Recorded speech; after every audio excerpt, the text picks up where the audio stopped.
Alright guys, it's been 72 hours and I just took my dough out of the fridge. You can see it continued to rise after I had made it into a dough ball. So I'm going to, we're making the doughs this evening, so about 4 hours in advance I'm taking them out to sit at room temperature. So I'm going to reball this for the last time, and then we'll make the doughs tonight.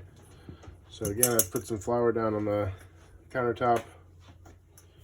A little flour on your hands. I'm just gonna pull that dough out of there. You can see some of the oil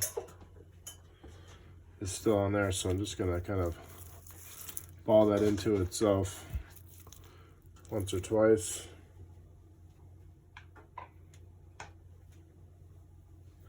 And then I'm gonna oil it, flour it.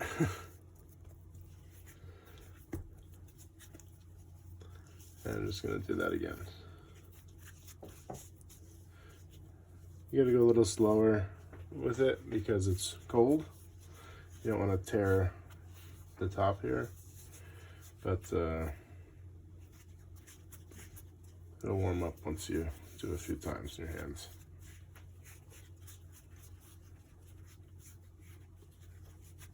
Do that a couple of times till you get a nice dough ball again. Close it up. You can hear all those air bubbles popping.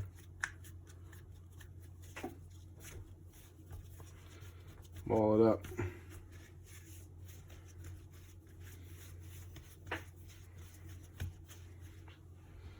And then I'm just going to make sure I have enough flour underneath these.